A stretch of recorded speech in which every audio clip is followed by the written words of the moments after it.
Baik. Selanjutnya kita lihat hubungan antara Isra Mi'raj dengan adanya kalimat yang mengatakan bahwa yang sampai kepada Allah adalah qalbu, ya. Jadi ada beberapa pakar kita yang mengatakan bahwa akal atau kesadaran itu tidak sampai kepada Allah, yang sampai adalah qalbu. Apakah ini benar? Ya, mari kita lihat dasar berpijaknya perkataan ini. Kita buka surat ke-26. Ini mulai dari ayat 88. Yaumala yanfa'u malun wala banun illa man atallah biqalbin salim, kecuali orang-orang yang menghadap Allah dengan kalbu yang selamat. Ya, jadi kalau pada prinsipnya ketika tidak memahami tentang makna makro dan mikro, ya saya bahasakan seperti itu. Kata makro itu adalah alam semesta global, sedangkan mikro adalah alam diri kita sendiri. Nah, kalau ini tidak memahami hubungan antara makro dan mikro, maka ketika membaca ayat ini, ya, inilah yang menjadikan memahami bahwa yang sampai kepada Allah itu adalah qalbun, ya. Ila man atallah biqalbin salim, kecuali yang datang kepada Allah dengan qalbun salim. Ya, padahal kalau kita perhatikan penciptaannya jasad, karena ada penciptanya manusia itu ada dua macam. Yang pertama batiniah dari nafsun wahidah, yang kedua jasad dari tanah. Yang pertama min sulalatin min tin, dari sulalah dari tanah, kemudian dibuat nutfah, kemudian dari nutfah dibuat alaqah, kemudian dari alaqah menjadi mudghah. Ya, mudghah inilah yang berujung pada penyebutan qalbu. Kemudian di dalam hadis Nabi dikatakan inna fil jasadi mudghah, pada jasad itu ada mudghah. Kita perhatikan gambar. Ya, ini ya. Inna fil jasadi mudghah, pada jasad itu ada mudghah.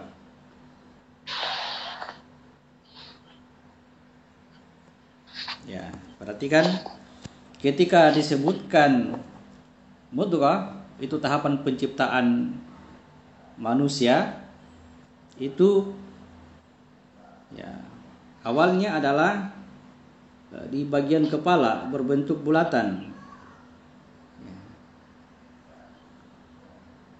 Ya, saya tulis gambar merah ya. Ya, dia hanya bulatan padat. Ya, anggap saja seperti itu. Itu tempatnya di kepala, ini yang disebut dengan mudghah. Ya. Lalu pada tahapan yang kelima terbentuk izaman, berbentuk tulang. Ya. Maka mudghah ini memanjang, ya, memanjang. Dalam simbolnya itu disebut dengan qaf. Saya gambar seperti ini, ya saya timpa dulu gambarnya ya, tidak apa-apa. Nah, ini yang disimbolkan dengan qaf,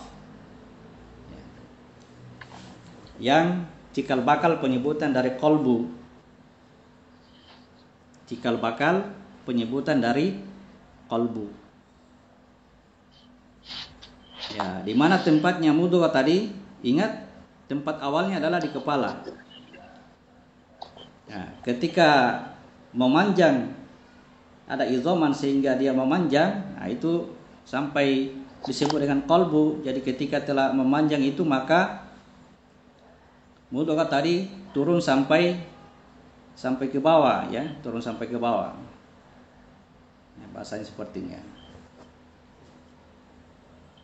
Lalu kemudian Ya, inilah yang berbolak-balik ke bawah ke atas, ke bawah ke atas, ya seperti ini. Ya, itulah sehingga dia disebut dengan penyebutan kolbu. Jadi kata kolbu itu adalah apa yang berbolak-balik pada jasad kita. Ingat, awal pertamanya ada di kepala, nanti terbentuk tulang, kemudian dia menurun, turun, lalu dia kembali lagi ke kepala, lalu turun, kembali ke kepala, seperti itu. Disebutlah dia kolbu. Jadi kata kolbun salim, kolbu yang selamat adalah apabila perjalanan kolbu tadi dari titik terbawah ini kembali ke atas, kembali terhimpun di kepala. Ya. Itu yang disebut dengan kolbun salim. Jadi yang disebut dengan atallah biqalbin salim adalah datang kepada Allah dengan kalbu yang selamat adalah kita berpraktek menggunakan metode mikro atau metode diri kita, yaitu berangkat dari titik terendah, ini disebut dengan titiknya anak yatim tadi yang saya maksud, titik Muhammad, ya. Berangkat dari rumahnya, kemudian masuk ke Ka'bah, lalu berjalan sampai ke Palestina, wilayah ini, kemudian naik menembus 7 lapis langit, itu 7 ruas tulang leher, ya. Kemudian masuk ke wilayah surga, wilayah mulut, ya. Kemudian naik ke Sidratil Muntaha, ini di wilayah hidung dan mata, itu merupakan pohon Sidratil Muntaha. Ya, di situ Muhammad melihat Jibril karena Muhammad telah sampai kepada penglihatan. Setelah itu Muhammad naik sampai ke wilayah, inilah disebut dengan wilayah ketuhanan atau wilayah Ars. Wilayah ketuhanan. Oke. Jadi sekali lagi saya katakan bahwa yang disebutkan atallah biqalbin salim, datang kepada Allah dengan kalbu yang selamat, artinya kita melakukannya dengan praktek mikro pada diri kita sendiri, memperjalankan titik terendah pada diri kita, ya, itu diperjalankan sampai kembali ke asalnya mudghah, yaitu di kepala, ke tempat titik selamatnya kalbu. Nah, kalau ini perjalanan ini telah terjadi, ya, perjalanan secara lahiriah, inilah yang disebut dengan agamanya Ibrahim.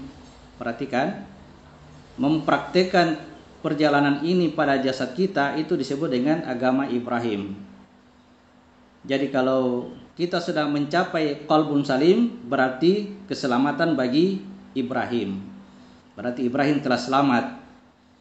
Nah, disitulah kita berdoa, karena Ibrahim itu wilayah lahiriah, sedangkan wilayah batiniahnya kita tidak tahu atau belum mengetahuinya, maka kita berdoa kepada Allah, ya. Di dalam praktik mendirikan salat kita diajarkan berdoa, Allahumma sholli ala Muhammad wa ala ali Muhammad kama sholaita ala Ibrahim wa ala ali Ibrahim. Ya Allah, berikanlah keselamatan kepada Muhammad dan keluarganya sebagaimana Engkau telah memberi keselamatan kepada Ibrahim dan keluarganya. Yang disebutkan dengan Muhammad dan keluarganya adalah perjalanan batinnya kita, jiwa kita, ya, secara keseluruhan. Sedangkan yang disebutkan dengan Ibrahim dan keluarganya adalah perjalanan pada praktik lahiriah kita, seperti ini, memperjalankan kalbu itu, ya, dari titik yang paling ujung perpanjangan kalbu tadi, perjalanan kalbu titik terendah, kita kembalikan kepada titik asalnya di kepala atau di titik sujud, ya, di titik sujud. Ya, itulah yang menjadikan istilah qalbun salim. Jadi hubungannya dengan Isra dan Mi'raj tadi, pada surat Al-Isra Allah telah memperjalankan hambanya, ya.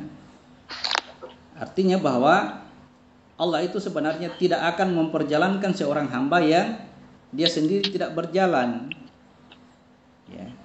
Allah memperjalankan hambanya adalah hamba yang berjalan. Di mana dia berjalan? Pada makam Ibrahimnya, pada lahiriannya, pada jasadnya, dengan mengupayakan agar mendapatkan qalbun salim, keselamatan bagi kalbunya, yang menunjukkan keselamatan bagi Ibrahim. Oke, ya. Jadi untuk bisa mendapatkan atau mengalami peristiwa Isra Mi'raj ini, ya, kita harus memperjalankan qalbu yang ada pada diri kita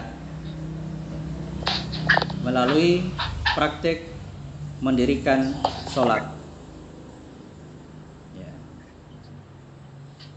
Jika pada lahirianya kita sudah mendapatkan qalbun salim, sekali lagi kita berdoa kepada Allah agar Allah memperjalankan atau menyelamatkan Muhammad dalam tanda kutip, ya, menyelamatkan Muhammad sebagaimana dia telah menyelamatkan Ibrahim. Artinya perjalanan Muhammad, perjalanan batinnya itu berstandar pada apa yang kita lakukan pada lahiriah kita. Nah,